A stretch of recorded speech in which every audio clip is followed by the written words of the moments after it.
important for that kid to be conceived in love? Because in a way it's happening already, so... Because when the kid is conceived in love, then you will not want to possess the kid. When the kid is not conceived in love, then you will want to own the kid. For the sake of the kid, conceive the kid only in love. You see what is happening. When you conceive the kid in love, then love is sufficient.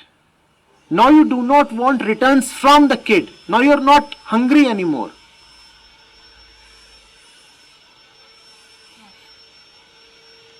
The moment of love was sufficient. The love itself was sufficient.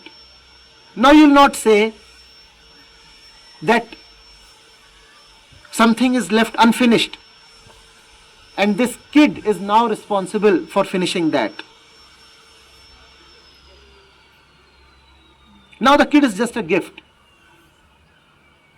Now the kid is not an organized activity. Now the kid is not an investment. Now the kid is not the output of your plan. If there was a plan, the plan was love. The kid just happened as a gift, as a bonus, as a blessing, as something additional. When you get something additional, you do not place your hopes upon it, do you? Do you? It would be very cheap to start placing expectations upon gifts. The gift is anyway an additional bonus. Now why demand too much from it? Thank God he just came. What more is to be wanted from him? Thank God he just came. We were never expecting him. We never organized him. We never planned for him. Our planning was for something else. And that was wonderful. Now after that, this one. Nice, good.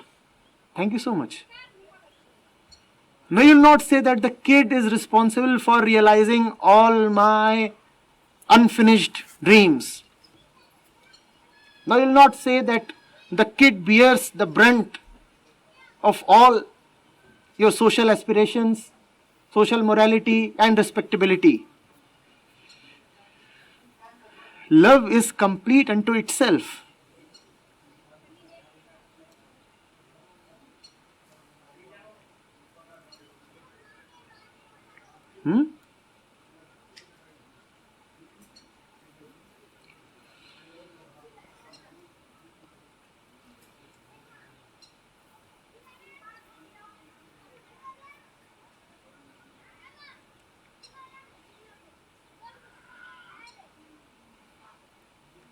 If you will observe, you will find that people who are leading contented lives do not find it necessary to intrude in the lives of their kids, their sons and daughters, because they are complete and satisfied in themselves. If they have to do something or get something or act in a particular way, they place the responsibility upon themselves. They would not say that which I want to do or that which is left unfinished in my life must be taken forward by my offspring.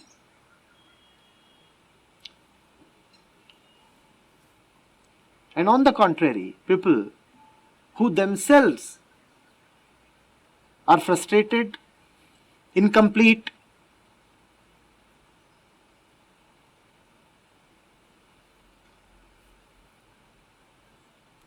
insecure,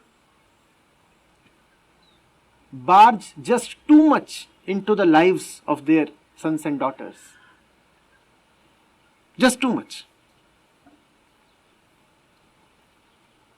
And if somebody is intruding too much in the life of someone else, it is a sure shot proof that the intruder is not joyful within himself. Because you are not joyful within yourself, hence you feel the need to poke your nose everywhere. And because kids are easy targets, they live under the weight of morality.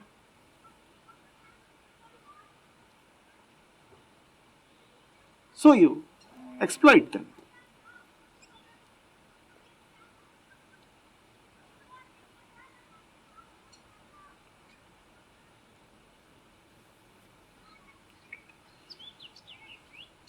All your life as a parent, and because many of us are either parents or are going to become parents, I must ask, are you sure you know for yourself what is wrong and what is right?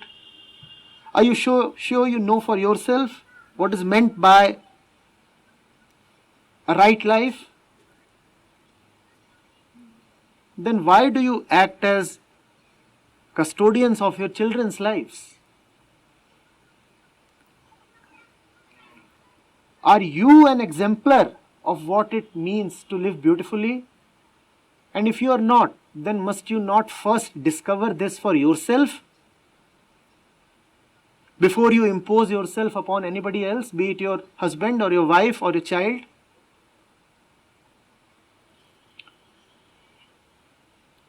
You look at your life, you look at the quality of your decisions, you look at the quality of your mind. Have you settled down? Have you settled down? You know what settling down means?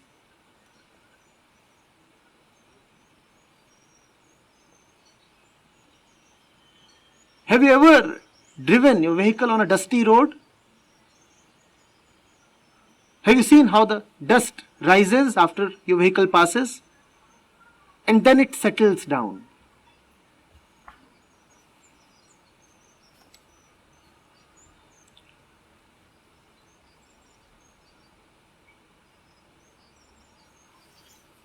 Have you ever stirred a pot containing some precipitate? When you stir it, the whole thing rises and the mixture becomes opaque and dirty looking.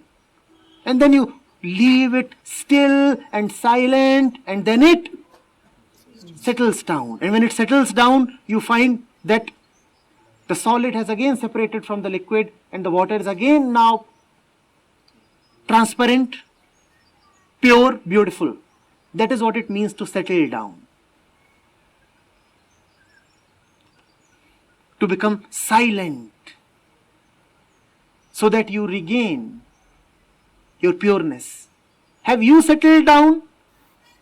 There is dust all over in your mind. Where is the question of settling down? But then why do you keep phoning your kids? Why do you keep making their lives miserable by asking them to settle down quickly? Have you settled down?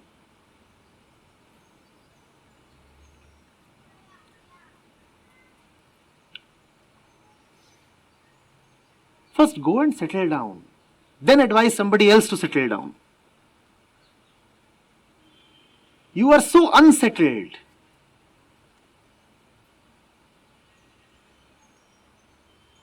Your face bears the mark of a refugee crisis.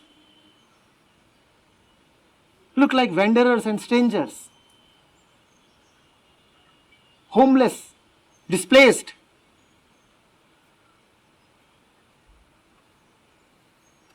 First of all, you find your own grounding, your own home, and settle down there.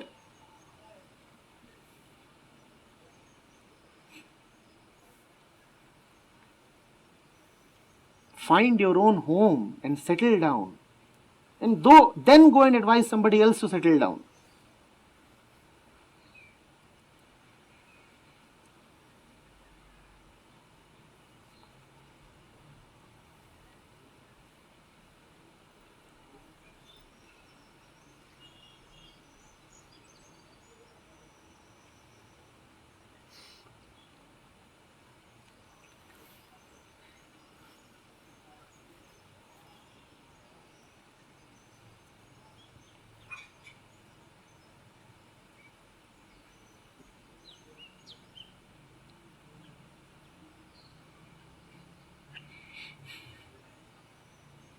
ये सब तो ठीक है बेटा, पर अब आगे के लिए क्या सोचा है?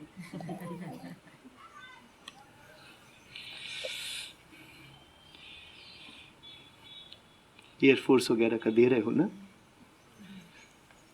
Good, settle down.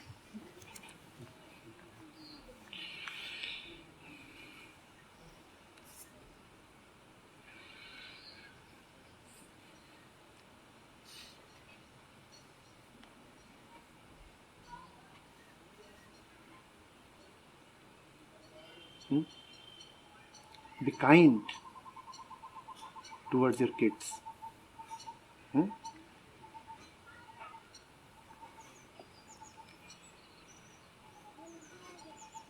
Sir, if seeing from a kid's perspective, and if he sees that I just come through my parents and I he doesn't own me, but parents say that हमने अपनी पूरी life we have given you everything, our economic security and that stuff and that stuff, and they Is that so? Would you do that for your kid? But these are good things to tell your kid, to burden him under the weight of obligations and responsibility. All of you who are not yet parents, seriously tell me, would you give your life to your kid? Nobody does that, yaar, come on. Nobody ever did that. But that's a nice thing to tell someone, to make him feel guilty and burdened.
There are many exploited groups in the world. Ethnic minorities, lower castes,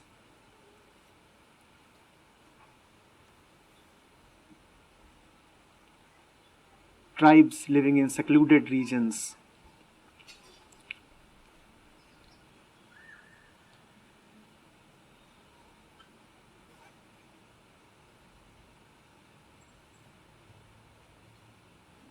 People with physical disabilities.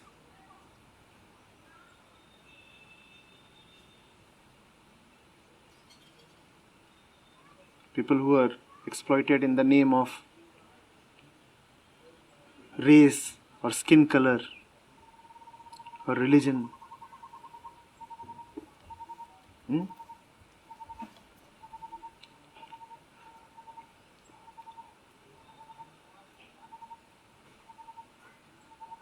But if there is one group of people that is the most exploited and can't even complain because is in no position to complain, it is kids, the child.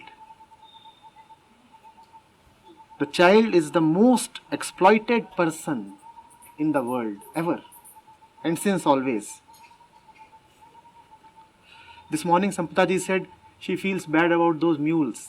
They are being made to stand there and carry those stones against their wish. You feel bad for those mules and you don't feel bad for kids. What are they carrying? Do you know what are they carrying? Against their wish. When their wish has not even been formed. And these mules, they would be offloaded in a while. And then they can relax. Because the burden upon them is merely physical. But the burden that we give to our kids is mental, and they carry it for their entire lives. Concepts, lifestyle, morality, religion, obligations, duties, responsibilities, patterns of thought, deep lies, distorted histories.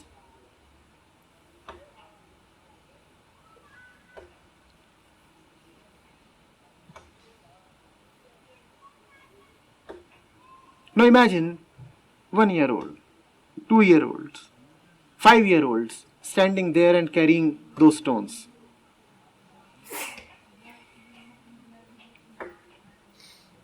How does the visual look? Scary.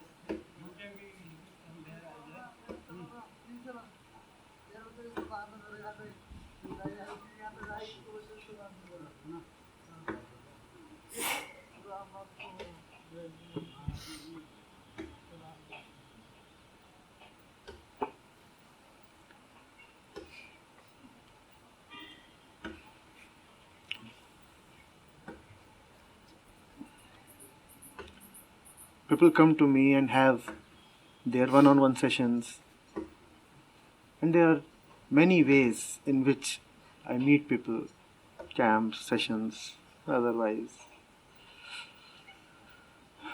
traveling, meeting.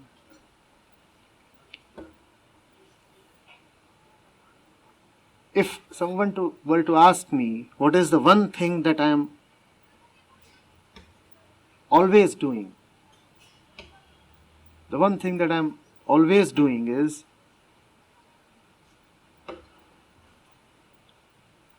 relieving people of the burden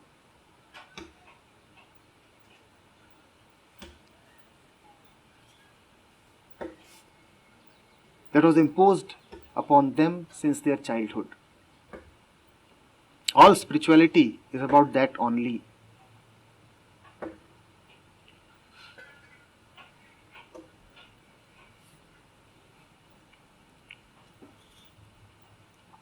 If you sit here and find yourself confused or afraid,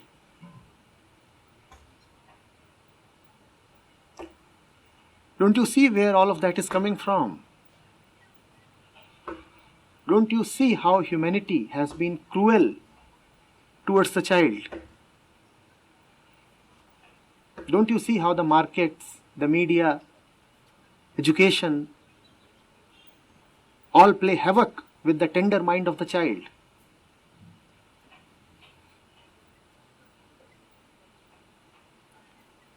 Those of us who have studied marketing would know that kids today comprise a major target group for marketers. And different and specific targeting techniques are used to encircle and pin down kids.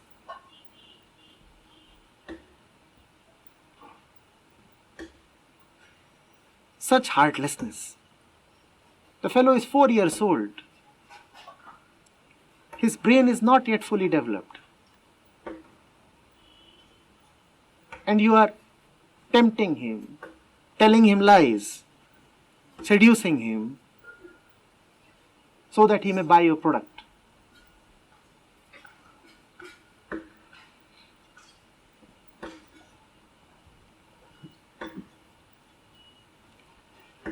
Huh?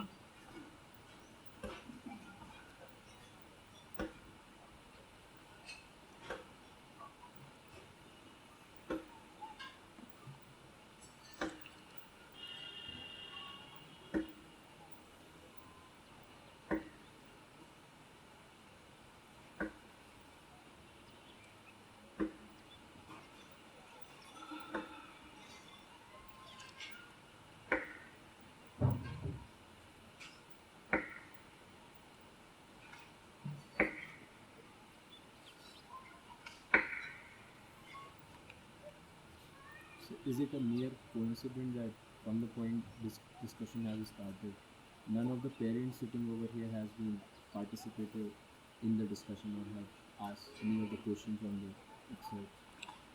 That's not a significant difference or categorization. Parents do not just emerge from some dark caves. Young people like you, like so many others sitting over here, become parents. And the same darkness that engulfs our lives becomes the darkness that surrounds the child as well. You won't even know when you become a parent. It just happens. Parents are not a separate ethnic community or something. Their DNA is not different. They do not live in separate countries reserved for parents. It's a matter of time. You are a parent, he is a parent, she is a parent, he is a parent, he is a parent, everybody is a parent. And if you do not know yourself, you will also not know your child.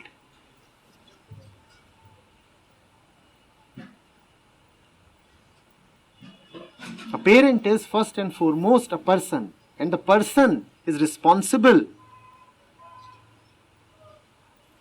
to first of all discover the truth for himself. And if you have not done that, then you will fail in all your roles in life. You will fail in your role as a husband, as a wife, as a parent, as an employee, as a worker, as a friend, as a member of community. You will fail in everything.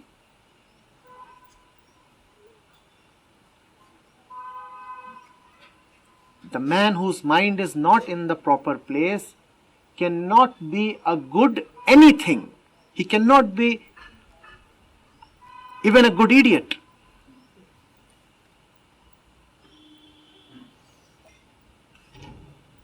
He cannot be a good painter, an artist. He cannot be a good sports person. He cannot be a good dancer. He cannot be a good anything. How will he then be a good parent? So do not restrict your question to parenting. It's about being the right mind. And then you will also be the right parent. Sir,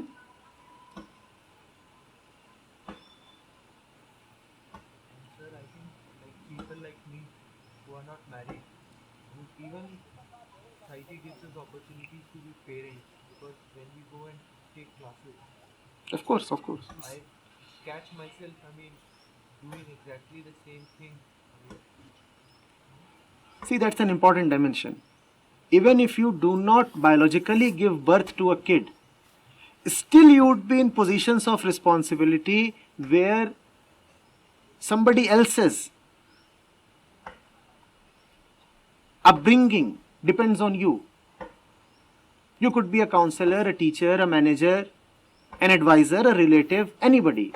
So even without giving biologically birth to someone, you'd still find yourself de facto in the role of parenting.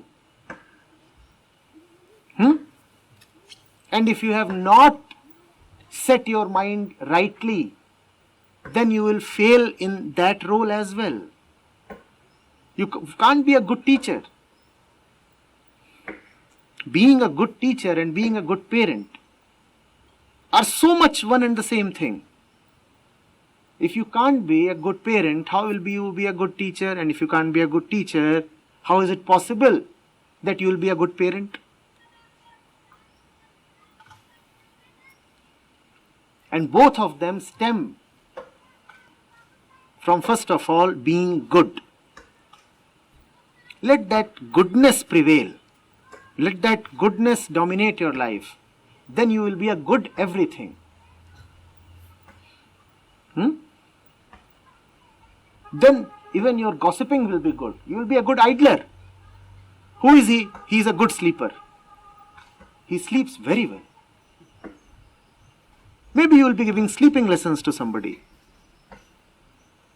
Whatever you would be doing would carry the fragrance of goodness.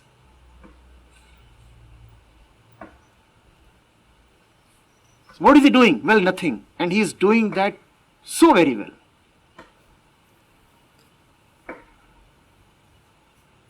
To be good at doing nothing is such a great art.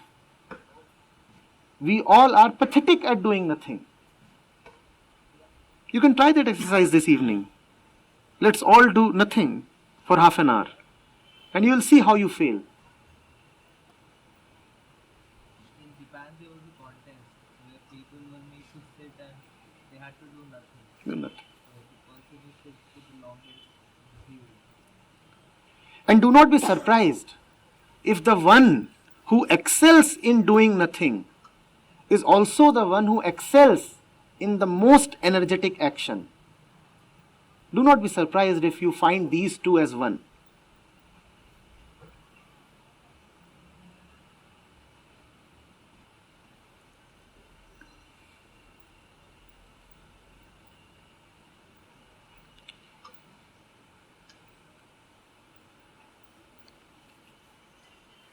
तो आज के session में और इस on this after all this discussion, one thing that is kind of troubling me right now is so I've already had children. Now they are at the age.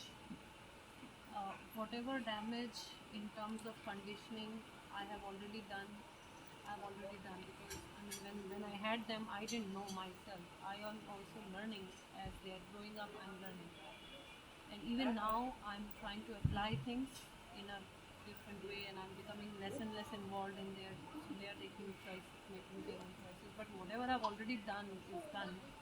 There is no way I can reverse that, or is there? Or should I just stay off and, as you said once, कि कम से कम involved होना? You see, again you are asking a question with respect to somebody outside of you. You are asking, what do I do with my kids now? Why don't you first ask, what do I do with myself? The right action comes only from the right mind. You are asking about the right action without asking about the right mind. Would the question get you what you really want? It won't.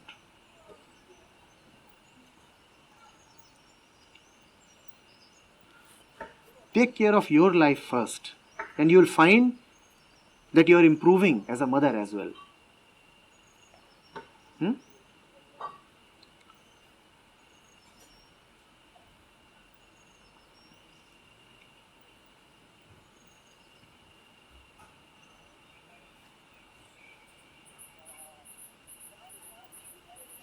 There is no bigger curse than being a mother, and no higher blessing than being a mother. It depends on you.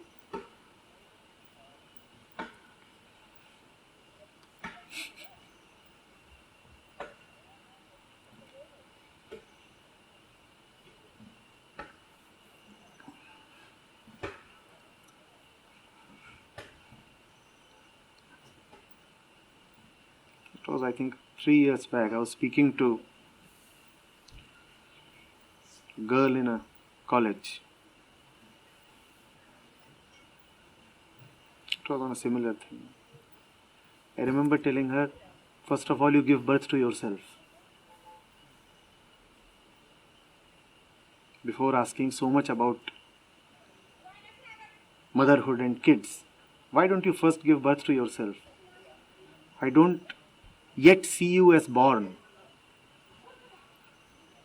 When you are yourself not born, why do you talk so much about motherhood?